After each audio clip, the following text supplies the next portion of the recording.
돌아온 것 같지 않습니까? 감기가 거의 3주를 가더라고요. 여러분들의 기도와 염려 덕분에 회복되고 있는데 여러분들도 감기 조심하시기 바랍니다.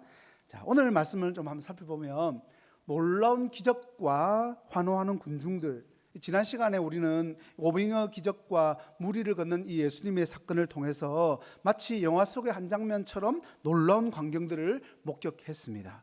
요한복음 6장은 예수님의 능력에 대한 감탄과 열기로 가득했었죠. 하지만 이야기는 여기서 끝나지 않습니다. 바로 이어진 가버나움 회당에서 분위기가 완전히 급변하더라는 겁니다. 180도 반전이 된 겁니다. 예수님께서 생명의 떡에 대해서 말씀을 하시자 예상치 못한 거센 파도가 몰아치기 시작합니다. 환호는요 싸늘한 냉대로, 믿음은 격렬한 논쟁으로 뒤바뀌고 심지어 열렬했던 무리마저도 예수님께 등을 돌리는 충격적인 상황이 벌어졌습니다. 도대체 이들에게는 무슨 일이 있었던 걸까요? 우리가 지난주에 묵상했던 요한복음 6장의 마지막 부분은 이 화려한 기적 뒤에 숨겨진 인간의 그 세상적인 기대와 오해가 얼마나 깊고 뿌리 깊은지를 적나라하게 보여주는 장면이었습니다. 예수님을 따르던 무리들은요, 기적을 통해서 눈앞에 펼쳐진 그 현실적인 문제, 즉 배고픔을 해결하는 그 상황 속에서는 열광을 했지만 정작 예수님께서 선포하신 영원한 생명의 떡, 진정한 생명의 양식에는 귀를 닫아버렸죠. 그들에게 예수님은요, 자신들의 이 세상적인 욕망을 채워줄 도구, 눈앞의 필요를 해결해 줄 수 있는 능력 있는 분, 그 이상도 그 이하도 아니었습니다. 예상과는 너무나도 다른 실망스러운 현실 앞에 예수님의 형제들은 답답함을 느꼈을지도 모릅니다.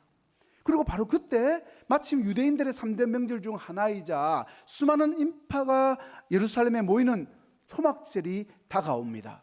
평소에 3, 4만 명 정도가 살던 예루살렘 인구였는데 이 명절, 이 절기에는요 2, 300만 명이나 모이는 그런 엄청나게 큰 명절인 겁니다. 이 절호에 이 사람들이 많이 모이니까 좀 이걸 보고 이 형제들이 이거 무슨 기회다라고 생각한 겁니다. 이 사람들이. 형제들은요 이 시점을 주목하고 예수님께 예루살렘으로 올라가시라고 강력하게 예수님께 요청을 하는 겁니다. 본문 3절과 4절 보세요. 그 형제들이 예수께 이르되 당신이 행하는 일을 제자들도 보게 여기를 떠나 유대로 가소서. 스스로 나타나기를 구하면서 묻혀서 일하는 사람이 없나니 이 일을 행하려 하거든 자신을 세상에 나타내소서 하니. 여러분, 겉으로 보기에는 예수님의 능력을 더 많은 사람들에게 알리라는 지극히 합리적인 요청처럼 그렇게 들립니다. 하지만 과연 형제들의 의도가 그렇게 정말 순수한 의도였을까요? 오늘 말씀을 통해서 우리는 이 형제들의 요청 속에 숨겨진 세상의 지혜와 그에 대비하는 예수님의 이 영적인 지혜를 묵상하면서 우리 자신의 신앙을 또 점검해보는 시간을 가지겠습니다. 먼저 이 형제들의 요청을 자세히 살펴보면 그들의 중심에는요 예수님을 향한 순수한 믿음보다는 자신들의 욕심을 채우려는 의도가 숨겨져 있다는 것을 우리가 알 수 있습니다. 그들은 예수님을 세상적인 성공과 명예를 얻기 위한 도구쯤으로 생각하고 있었던 겁니다. 여러분, 예수님은 세상에 자신의 명성을 높이기 위해서 정치적으로 백성들을 다스리는 세상의 왕의 자리가 탐이 나서 이 세상에 오신 것이 아니지 않습니까? 물론 예수님이 이 땅에 오셔서 결과적으로는 명성이 높아지기는 했지만 그것은 예수님께서 이 땅에 오신 결과로 발생한 일인 것이지 예수님이 이 땅에 오신 궁극적인 목적은 절대로 그게 아니라는 겁니다.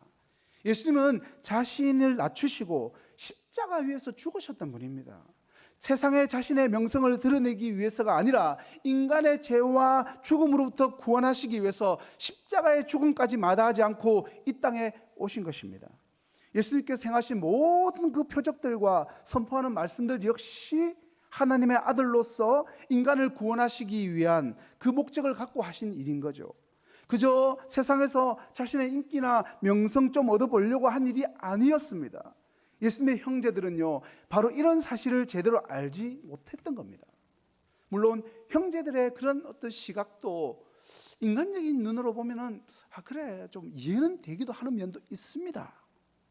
그들은요 갈릴리에서 예수님께 열광했던 그 사람들과 오병이어 기적 이후에 열광적으로 변했던 사람들의 그 극명한 대비를 직접 목격을 한 겁니다. 예수님을 왕으로 삼으려 하는 그 군중들의 열기도 생생하게 기억하고 있는 거죠, 지금. 만약에 예수님께서 초막절에 그 수백만 명이 운집한 그 사람들 앞에서 그 예루살렘에서 갈릴리처럼 기적을 베푸신다면 지금과는 비교할 수도 없을 만큼 큰 명성과 세력을 얻을 수 있을 것이라는 그런 계산을 했던 겁니다. 이 정도 계산은 저도 하겠습니다, 여러분. 5천 명 앞에서 먹인 그 사건 가지고 이렇게 큰 명성을 얻었다면 200만 명 앞에서 만약에 그 기적을 베푸신다면 얼마나 큰 명성과 큰 무리들을 따르는 무리들을 얻게 될 것입니까? 계산을 딱 때린 겁니다. 그죠? 더 나아가서 만약에 예수님이 그 무리들로부터 초항을 받아서 유대인의 왕이 된다면 나의 형이자 동생이 왕이 된다고? 형제들 자신들도 높은 자리에 오를 수 있지 않을까 하는 지극히 인간적인 기대와 욕망을 품었던 겁니다. 예수님에 대해서 형제들의 이렇게 요청을 보면 제가 형제들의 요청을 좀 폄하를 했지 않습니까? 부정적으로 평가를 할 수밖에 없었는지 우리는 예수님께서 하신 그 말씀을 보면 좀 이해를 할 수가 있습니다. 5절 말씀 보세요. 이는 그 형제들까지도 예수를 믿었다? 믿지 아니함이라. 여러분, 충격적이지 않습니까? 머리를 한 대 맞는 것 같은 느낌이 들어야 됩니다. 여기서 그 누구보다 예수님을 가까이서 보고 기적을 직접 목격했던 형제들이 예수님을 믿지 않았다는 겁니다. 그들은요, 예수님을 하나님의 아들, 인류를 구원할 메시아, 영원한 생명을 주시는 분으로 믿은 것이 아니라 자신들의 현실적인 목마름, 즉 눈앞의 성공과 세속적인 유익을 채워줄 존재로만 기대를 했던 겁니다. 이것이 바로 세상의 지혜입니다. 눈에 보이는 현실, 당장의 이익, 인간적인 욕망에 매몰되어서 영적인 진실을 보지 못하게 하는 그런 어리석음인 겁니다. 이 형제들의 생각의 중심에는요, 오직 성공과 대중적인 인기만이 그들의 나침판이 되어서 그들 앞에 놓여져 있었던 겁니다. 이것이 바로 영적인 지혜와 세상 지혜가 극명하게 갈려지는 그런 지점입니다. 우리의 삶의 나침판은요, 여러분, 그렇다면 과연 무엇을 가리키고 있습니까? 여러분의 인생 앞에 놓여져 있는 나침판은 어디를 향해 있습니까? 세상의 지혜를 따르는 사람은요, 눈에 보이는 성공이나 세상의 인정을 삶의 나침판으로 삼고 있습니다. 하지만 잘못된 나침판은요, 길을 잃게 만들듯이 세상의 지혜는 우리를 영원한 생명에서 멀어지게 할 수 있습니다. 반면에 영적인 지혜를 따르는 사람은 하나님의 뜻과 십자가의 길을 삶의 나침판으로 삼고 살아갑니다. 진정한 나침판처럼 영적인 지혜를 우리를 영원한 생명으로 바르게 인도하는 겁니다. 결국 우리의 삶의 나침판, 즉 우리의 중심에 무엇을 두고 있느냐가 세상의 지혜와 영적인 지혜를 명확하게 구분해주는 기준이 되는 겁니다. 사랑하는 성도 여러분, 예수님의 이 형제들의 모습이 너무 좀 이질적이고 낯설게 여겨지십니까? 아니, 예수님을 그렇게 가까이서, 어쩌면 가장 가까이서 보고 듣고 같이 행동했던, 같이 밥 먹고 살았던 그것도 형제들이 아니 어떻게 저렇게 어리석을 수가 있을까? 도대체 왜 그러는 걸까? 이런 생각이 여러분 드십니까? 그런 생각이 드실 겁니다. 그런데 여러분, 이 예수님의 형제들과 같은 반응이 어쩌면 우리 인간들의 모습 속에서는요, 더 자연스러운 반응일 수도 있습니다. 세상의 대부분의 사람들이 그렇고요, 오늘날 교회를 다닌다고 하는 사람들의 모습 속에서도 쉽게 찾아볼 수 있는 그런 모습이라는 겁니다. 제가 전에 이제 한번 말씀을 드렸던 적이 있는 이야기인데요. 제가 이제 여동생이 한 명 있습니다. 목포에 살고 있어요. 그래서 나름 신앙생활도 열심히 하고 있는데 그 전에 다녔던 교회 한 집사님 부부 내외가 교회를 서로 따로 다니더라는 겁니다. 꽤 큰 교회를 따로 다니는 거예요. 따로 섬겨요. 그래서 뭐 사정이 있으면 뭐 교회를 따로 다닐 수 있는 거 아닙니까? 그게 뭐가 문제가 되겠습니까? 그런데 실상을 알고 보니까 이 부부가 쌀집을 운영을 하고 있더라는 겁니다. 딱 여기서 뭔가 쎄한 느낌이 오시죠? 두 교회에다가 쌀을 이렇게 팔 수 있기 때문에 그 꽤 큰 교회 두 군데를 부부가 따로 섬기고 있더라는 겁니다. 물론 교회에다가 쌀을 뭐 파는 거 그게 왜 나쁩니까? 나쁘다고 이야기하는 거 아닙니다. 그런 오죽 현실이 갈급하고 어려우면 뭐 그렇게까지도 할까라는 인간적인 안타까움도 사실 마음속에 조금은 있습니다. 그런데 그렇게 이해해 보려고 하지만 눈앞에 보이는 목마름을 해결하려고 교회를, 예수님을 이용하고 있는 것처럼 보이는 이 부부의 모습이 예수님께 예루살렘으로 올라가라고 부추기는 형제들의 모습과 이 오버랩되는 것, 이 쌀집 부부와 놀랍게도 닮아 있는 그 겹치는 부분을 보게 되더라는 겁니다. 그런데 여러분, 혹시 우리 안에도 이것과 비슷한 모습이 숨겨져 있지는 않습니까? 여러분, 지난주 그리고 오늘 이제 교회 와서 드렸던 여러분들의 기도 제목 한번 생각해 보십시오. 기도의 그 내용들이 온통 현실적인 문제 해결과 눈앞의 갈급함 해소에만 집중이 되어 있지는 않습니까? 구원의 기쁨과 감사와 회개는 이 형식적인 모습으로만 남아있고 예수님을 마치 육체적인 목마름을 해결해주는 해결사 정도로만 여기고 있지는 않습니까? 우리 역시 세상적인 욕망에 눈이 멀어서 예수님을 성공의 도구로 전락시키는 우를 범할 수 있음을 우리는 기억해야 됩니다.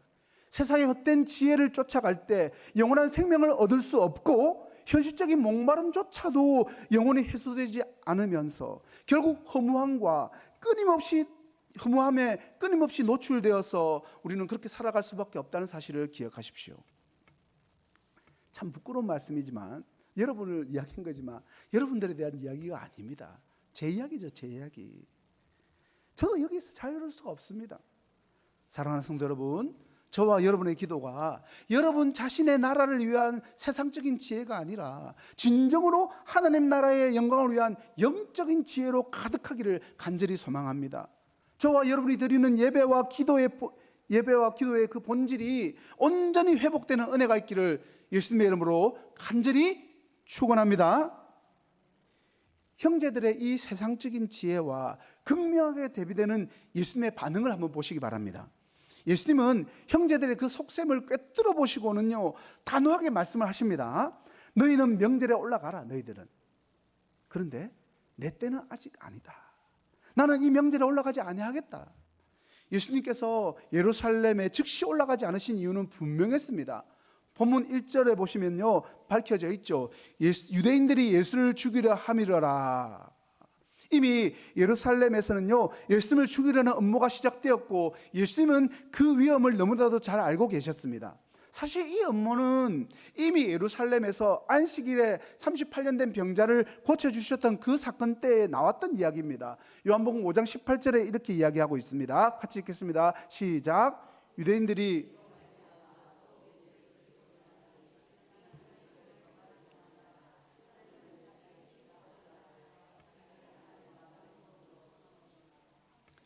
하지만 예수님께는 이 두려움 때문에 피하신 것은 아닙니다. 여러분, 오해하시면 안 됩니다.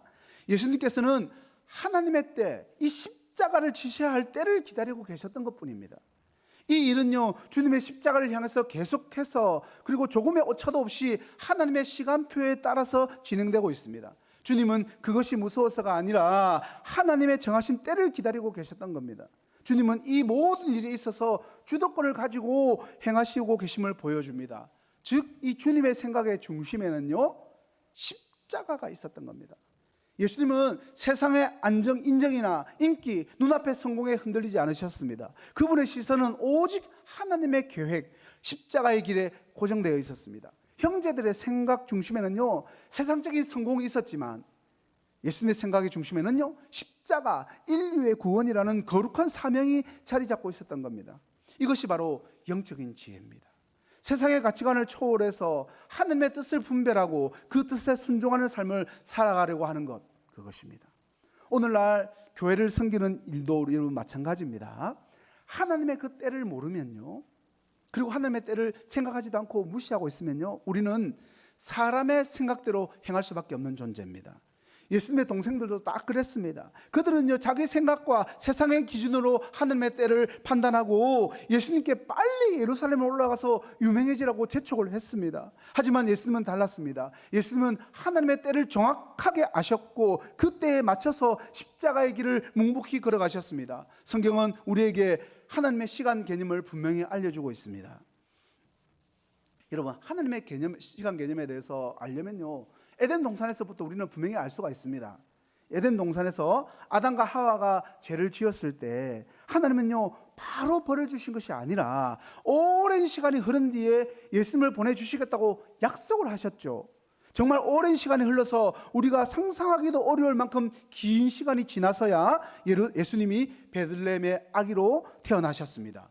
그리고 또 시간이 흘러서 마침내 하나님이 정하신 때가 되었을 때 예수님은요, 십자가에 달려 돌아가셨습니다.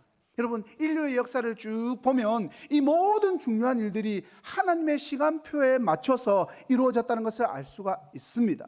아담의 때부터 지금까지 여러분 긴 역사처럼 느껴지지만 하나님의 눈으로 보면요, 이 모든 시간은 잠깐 찰나일 뿐입니다. 칼빈은요, 이런 하나님의 시간을 묵상하면서 하나님은 서두르지 않으시지만 늦지도 않으십니다라는 명언을 남겼습니다. 하나님은 우리의 조급함에 맞춰서 서둘러 일하시지도 않으시지만 우리가 생각하는 것보다 더 완벽하고 아름다운 때에 결코 늦지 않게 응답하시는 분이십니다. 하나님은 당신의 때에 당신의 계획하신 일을 정확하게 이루시는 분이십니다. 예수님도 하나님의 그 계획을 잘 아셨기 때문에 하나님의 시간표에 맞춰서 움직이셨던 거죠. 그래서 예수님은요, 조급하거나 불안해하지 않으셨습니다. 오히려 확신과 용기가 넘치셨고 놀라운 능력까지도 베풀어 주시고 보여주셨던 겁니다. 여러분, 혹시 여러분 하나님께 이런 질문을 해본 적이 있으신 분이 있는지 모르겠습니다. 저는 해본 적이 있거든요. 하나님, 왜 이렇게 느리세요? 왜 빨리 응답해 주지 않으십니까? 하나님, 언제까지 기다려야 합니까? 라는 기도를 하고 계신 분도 있을 것입니다. 48에 결혼했으니까 이 정도 기도도 해봤지 않겠습니까? 그리고 시연에 희엘이 얻었으니까 저만큼 왜 이렇게 응답 안 하십니까? 왜 이렇게 늦으십니까? 하나님 뭡니까? 라는 기도를 많이 해보신 분은 그렇게 많지는 않으실 것 같습니다. 하지만 여러분, 결론적으로 제가 지금 얻은 게 뭡니까? 결혼도 했고 희엘이도 얻었고 하나님의 때를 볼 수 있는 눈을 달라고 여러분 기도하셔야 되는 거예요. 그 안타깝게 왜 하나님 그렇게 답답하게 하나님 빠지듯이 그렇게 기도하고 분노하는 것이 아니라 하나님의 때를 볼 수 있는 눈을 열어달라고 기도했어야 된다는 거죠. 제가 그 기도를 못했더라고요. 하나님의 때를 믿는 믿음을 여러분 구하시기 바랍니다. 그리고 시간을 주관하시는 그 하나님을 신뢰하시기 바랍니다. 사랑하는 성도 여러분, 우리는요, 마음이 급해서 하나님의 때를 기다리지 못하고 내 생각대로 문제를 해결하려고 할 때가 많이 있다는 사실을 인정해야 됩니다. 종종 우리는요, 눈앞의 결과만을 중요하게 생각하고 힘든 상황만 회피하려고 하죠. 하지만 예수님은요, 하나님의 때를 아셨고 그 때를 기다리면서 묵묵히 십자가의 길을 걸어가셨습니다. 우리는 이제 세상의 방법을 버리고 하나님이 주시는 지혜를 구해야 됩니다. 하나님의 뜻을 잘 분별하고 하나님이 정하신 때를 믿고 인내하는 그 믿음을 가져야 됩니다. 하나님의 때를 기다리는 것은요, 조급함과 욕심을 버리고 하나님의 뜻을 믿고 기다리는 그런 태도를 의미합니다. 우리는 때로는 예수님의 형제들처럼 세상의 기준으로 판단하고 빨리 결과가 나오기를 바라지만 하나님은 완벽한 계획을 가지고 계시고 가장 좋은 때에 역사하시는 분이십니다. 그런 의미에서 우리도 하나님의 때를 기다리는 그 훈련을 매일매일 묵상하면서 매일매일의 기도 시간에 훈련을 해야 된다는 거죠. 예수님처럼 세상의 인정이나 인기, 다른 사람들의 말에 흔들리지 말고 하나님이 정하신 때를 기다리며 묵묵히 나아가십시오. 하나님은 지금도 우리 삶 속에서 당신의 때를 만들어가고 계신다는 사실을 믿으시기 바랍니다. 지금 여러분의 기다림의 시간들 있죠. 하나님의 때를 만들어가는 그 시간이라는 거죠. 하나님의 완벽한 계획을 믿고 인내하며 나아갈 때 하나님께서 예비하신 놀라운 은혜를 경험하게 될 것입니다. 예수님은 이 형제들이 예루살렘으로 올라간 뒤에 초막절이 거의 이제 중간쯤 됐을 때 그때 예루살렘으로 올라가셨어요. 초막절은 조용히 올라가셨죠. 여러분, 초막절은 광야 생활을 기억하면서 영원한 생수를 갈망하는 그런 절기였습니다. 여기서 잠깐 우리가 초막절에 대해서 좀 말씀을 조금 나눠보도록 하겠습니다. 초막절은요, 유월절과 오순절과 함께 이스라엘의 3대 절기 중에 하나지만 그 의미와 풍습은 매우 독특했습니다. 본래 초막절은 이 수확과 감사의 절기, 특별히 포도와 감람나무 열매의 추수를 마치고 하나님께 드리는 수장절의 의미를 지닌 그런 명절이었죠. 1년 농사의 결실을 거두고 기뻐하는 가장 대중적인 축제였고 성경에도 초막절에 즐거워하라라는 특별한 언급이 있을 정도였습니다. 그러나 초막절은요, 단순히 추수감사절기에 머무르지가 않았던 그런 절기입니다. 이스라엘 백성들이 초막절 기간 동안에 화려한 예루살렘 성 안에서 그 성이 얼마나 화려합니까? 그런데 초라한 초막을 짓고 그 안에서 생활을 했더라는 겁니다. 이것은요, 출애굽 후에 40년 광야 생활을 기억하고 기념하기 위한 그런 행동이었습니다. 조상들이 광야에서 겪었던 고난과 역경과 그러나 그 가운데서도 변함없이 함께 하시고 보호하시고 인도하셨던 그 하나님의 은혜를 되새기는 것입니다. 뜨겁고 메마른 광야에서 장막 생활이 여러분 얼마나 불편하고 힘들었겠습니까?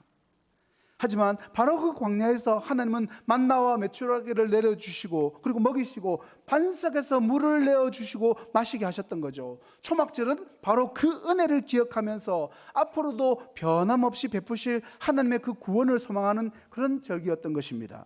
특별히 주님 당시의 초막절에는요, 2가지 중요한 의식이 행해졌습니다. 첫 번째는 매일 실로암 연못에서 물을 길어서 성전 제단에 물을 붓는 의식이었습니다. 제사장들이 금으로 된 물병에다가 실로암 물을 가득 담아서 제단으로 나아가서 백성들은 이 의식을 지켜보면서 환호를 했던 겁니다. 이사야서 12장 2절과 3절 말씀을 보세요. 같이 읽겠습니다. 시작.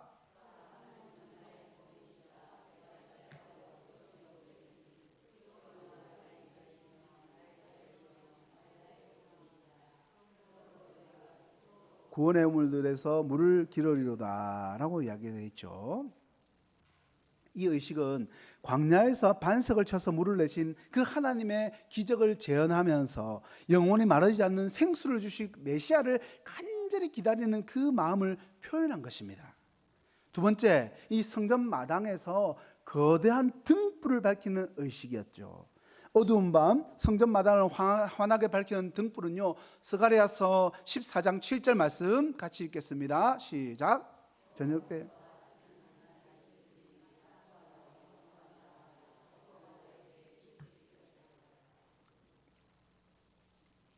이처럼 초막절은요, 과거 광야 생활의 고난과 하나님의 은혜를 기억하는 동시에 미래에 임할 메시아를 통한 완전한 종말론적인 그 영광을 소망하는 절기였다는 겁니다.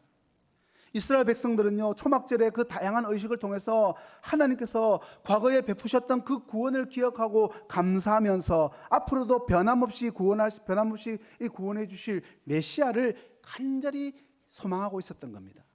초막절 마지막 날 예수님께서 성전에 서서 정말 큰 소리로 외쳤습니다. 37절과 38절 말씀 큰 소리로 함께 읽겠습니다.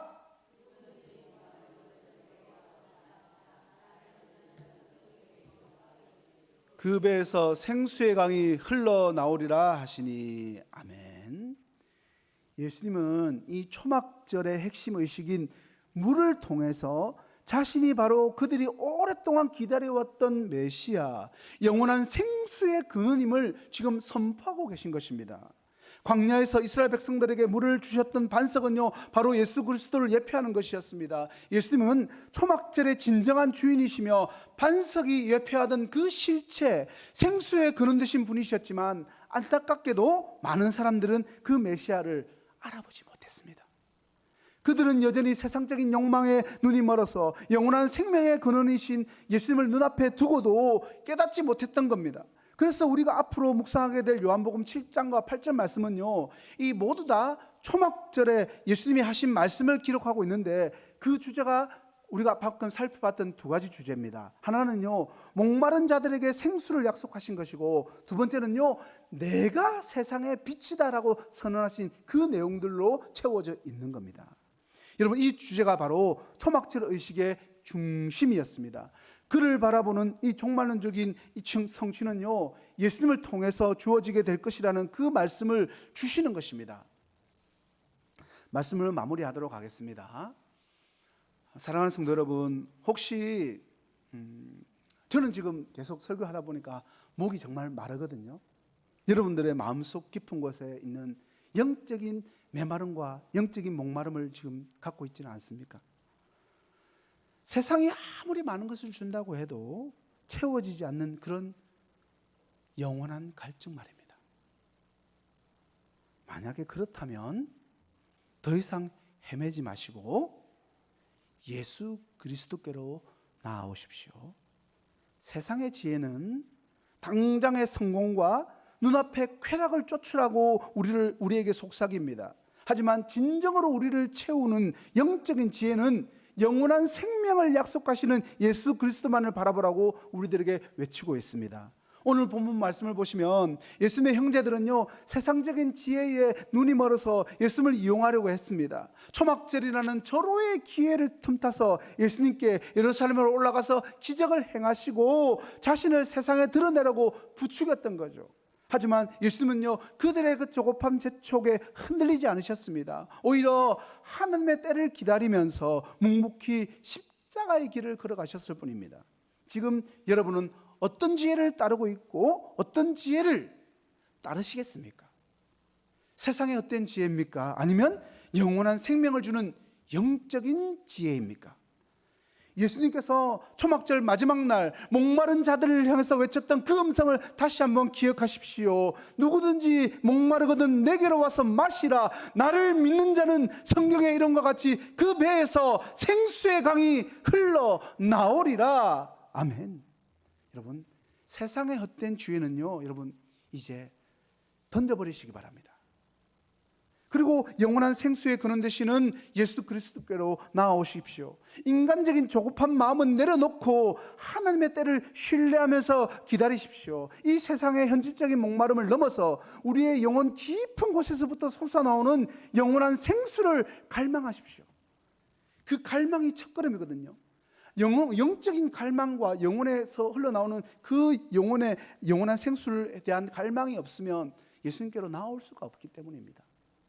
예수님의 그 믿음 없던 동생들이 초막절이라는 무대의 중심인 예루살렘에서 기적을 통해서 당신을 사람들에게 드러내라고 재촉했던 것은 인간적인 시각으로는 당연하게 여겨질 수도 있습니다. 그러나 분명히 말씀드리지만 그것은 세상의 지혜일 뿐입니다.